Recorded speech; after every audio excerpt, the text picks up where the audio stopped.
말씀 보겠습니다. 말씀. 인간은요, 우리 세상을 살아갈 때 좋든 싫든 남에게 무언가를 전달하면서 살게 되어 있습니다. 영향력을 미친다는 거예요.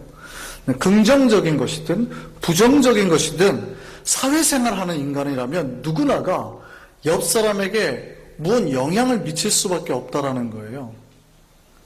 우리가 하는 조그마한 것이 다른 사람에게 큰 영향으로 전달이 된다는 겁니다. 영화 스파이더맨이라고 있어요. 아시죠? 스파이더맨 했는데 이러시는 분 없죠? 배트맨이고요. 스파이더맨은 이겁니다. 이거. 영화 스파이더맨 1편에 주인공 피터라는 사람이 등장합니다. 근데 이 피터가 거미 때문에 초능력을 얻게 되잖아요. 근데 이 사람이 초능력을 얻고 뭘 했냐면 돈을 얻기 위해서 어떤 격투 대회나 그게 뭐냐면 싸워가지고 저 사람 이기기만 하면은 파이트 머니를 받는 거예요. 초능력이 있으니까 이길까요, 질까요? 이겼어요. 이겨가지고 사장한테 가서 돈을 달라고 했더니 사장이 돈을 안 주는 겁니다. 시간 내에 하지 않았다고. 돈을 못 받고 나와요. 화가 난 거죠. 분노하는 마음을 가지고 바깥에 나왔는데 그때 갑자기 그 사장에게 강도가 들이닥칩니다. 총을 들고 강도가 들어가요. 그래서 사장이 오히려 주지 않으려 했던 돈이 아니라 전체 돈을 다 뺏긴 거예요. 강도가 들고 나옵니다. 강도가 보세요. 주인공 피터가 엘리베이터 타려고 딱 서 있고 강도가 뒤에서 강도질해서 자기 앞을 지나갑니다. 그때 그 사장이 급히 나와서 소리를 칩니다. 도와달라고, 잡아달라고. 강도야 하는 거죠. 그런데 보세요. 이 주인공에게 강도를 잡을 힘이 있습니까? 없습니까? 있어요. 스파이더맨이니까요. 잡을 수 있다고요. 그런데 갑자기 그 피터가 알 수 없는 미소를 짓고 몸을 살짝 비켜줍니다. 강도가 지나가게. 강도가 자기 앞에서 엘리베이터를 딱 타고 문이 닫히면서 땡큐 하고 가요. 그런데 이것이 어떤 결과로 다가올까요? 비록 피터는 분났습니다. 화가 났습니다. 그렇지만 그가 할 수 있고 또 해야 될 일을 하지 않았어요. 정의를 실현하지 않았다고요. 그랬더니 어떤 일이 발생하나요? 강도가 내려갔는데 마침 그 앞에 자기를 찾으러 온 외삼촌이 밖에서 차를 파킹하고 이 피터를 기다리고 있었던 거예요. 그러니까 강도가 나와가지고 갑자기 총을 들이대고 차를 뺏으려고 외삼촌을 쏴버려요. 그 자리에서 죽죠. 이 계기로 그가 정의를 실현하는 스파이더맨으로 변하게 되죠. 오늘 이 감독은요, 이 장면에서 그 철저한 어떤 의미를 하나 던져줍니다. 영화 감독은 이 장면에서 인간은 모두가 다 이 보이지 않는 끈으로 연결되어 있는 존재라는 것을 말해주고 있습니다. 우리 행위가 별거 아닌 것 같아요. 그죠? 그거 꼭 안 하면 되지 않나요? 별거 아닌 것 같아요. 우리는 별거 아닌 거라고 생각을 해요. 근데 이것이 어떻게 돌아와요?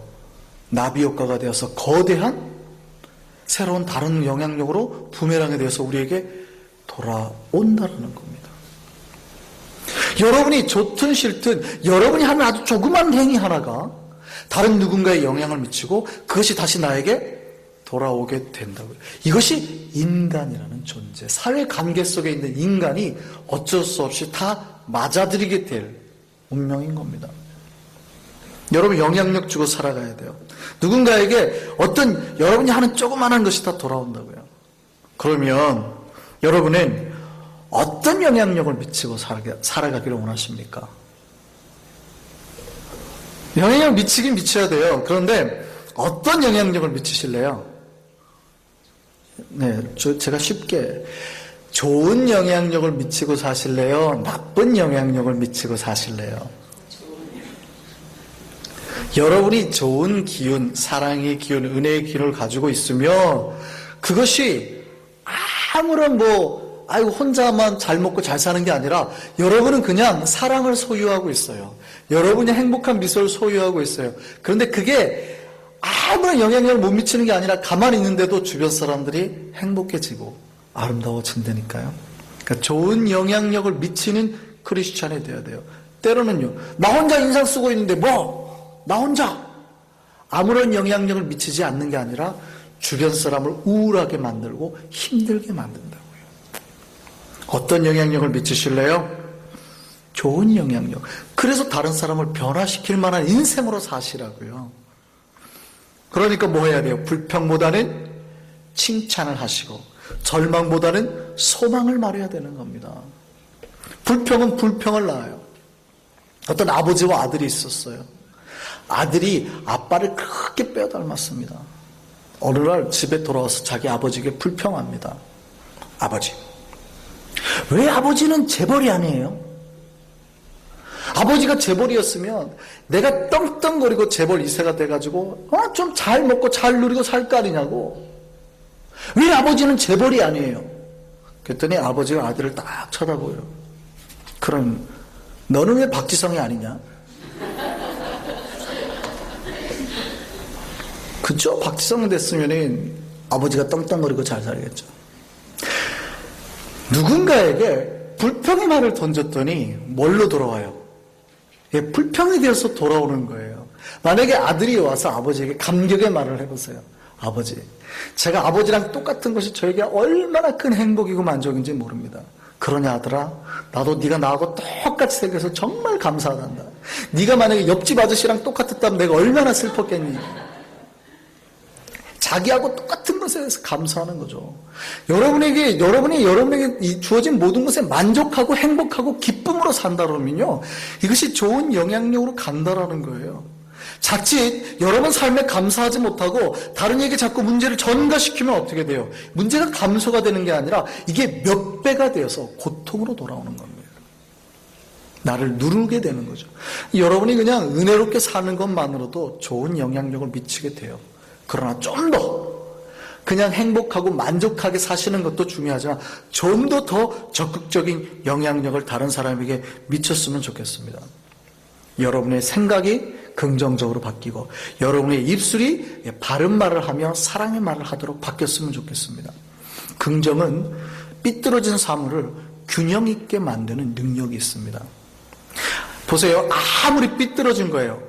자기가 정말 삐뚤어졌어요. 예를 들어서 정말 못생긴 여인이라도요, 단 하나 긍정적인 걸 찾아내면, 단 하나 예쁜 거 찾아내면 예쁜 여자가 되는 거예요. 그래도 이건 예쁘네가 되잖아요.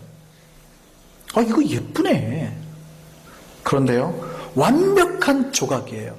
아주 완벽한 사물인데 티 하나를 발견해 보세요. 에이, 안 완벽하네. 에이, 안 예쁘네. 무슨 말씀인지 아시겠어요? 삐딱한 눈을 가지면 아무리 완벽한 것 속에서도 잘못된 것을 찾아낸다니까요. 부정적인 생각을 가지면 여러분이 아무리 여러분 삶을 완벽하게 해내고 하려고 하더라도 그냥 부정이 돼요. 근데 여러분 삶이 조금 부족해요. 뭔가 잘 안 돼요. 그런데도 긍정적인 사고를 가지시면 그 안에서 긍정적인 생각을 뽑아낸다니까요. 긍정적인 마음과 생각은 주변 사람들에게 좋은 영향을 줍니다. 삐딱한 눈은요, 관계를 훼손합니다. 어떤 남자가 길을 가다가 여자가 앞에 걸어가는데 불러요. 저기요 그랬어요. 근데 여자가 뒤를 딱 봐요. 그러니 차갑게 고개를 돌리는 거죠. 무슨 얘기냐면 못생겼다는 얘기예요. 딱 보더니 하더니 계속 가는 거예요. 근데 남자가 또 쫓아가는 겁니다. 저기요. 그랬더니 여자가 뒤를 딱 봐. 저 남자친구 있거든요. 남자친구는 없어요. 마음에 안 든다는 얘기예요. 그리고 탁 하더니 막 가요. 그날 그 남자 저녁에 고기 사 먹었답니다. 아가씨가 지갑을 떨어뜨린 거예요. 지갑 주워주려고 저기요. 삐뚤어진 시각은요, 삐뚤어진 관계를 만들어내는 거예요. 사람을 자꾸 곡해하고 왜곡하려고만 하면요, 한정없이 그렇게 되는 겁니다. 긍정적인 생각과 긍정적인 마인드를 가지고 있으면요, 좋은 거를 보려고 하는 하나님의 마음을 가지고 있으면 아무리 내 삶이 비록 힘들더라도 그 안에서 은혜의 것들이 자꾸 나와요. 그러니까 그 은혜의 것들을 통해서 다른 사람에게 어때요? 은혜의 영향력을 미치는 거예요. 여러분 삶이 완벽해서 은혜로 사는 게 아니라 여러분 안에 비록 부정적인 것이 있지만 여러분의 은혜를, 그 안에 있는 은혜를 끄집어내면 좋은 영향력으로 여러분이 가득 차게 되니까 주변 사람들에게 좋은 사랑의 영향력을 미치게 된다는 거예요. 긍정적인 영향을 미치게 돼서 다른 사람을 변화하게 되는 겁니다. 크리스찬은 다른 사람을 변화시키는 인생으로 사는 거예요. 그 주체가 되는 사람이에요.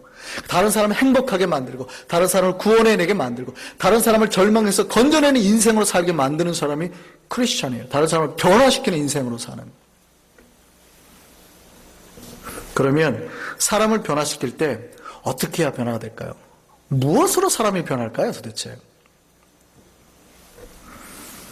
사람은요, 논리적 동물인 것 같죠? 사람은 감정적 동물입니다. 논리로 설득하면은 넘어가죠. 그런데요, 내 감정이 그 사람하고 이렇게 돼 있어요. 그럼 아무리 논리를 설득해도 안 봐요. 그 말이 맞는 줄 알아요. 그런데도요, 내 마음에 저 사람 향한 불편함이 있으면 안 봐요. 놀랍게도 그 말이 맞는데도 불구하고 안 본다고요. 별로 신뢰를 못 하시네요. 저하고 예를 들어서 집사님 한 분이 싸웠어요. 제가 앞에서 사랑의 말을 전하고 예수 그리스도의 복음을 증거하는데 안 믿으시면 큰일 나잖아요. 그런데도 안 듣는다니까요. 왜요? 감정이 상해 있기 때문에 그래요. 그 사람은 생각보다 이성적인 동물인 것 같은데요, 감정적인 동물입니다. 그러면 여기서 결과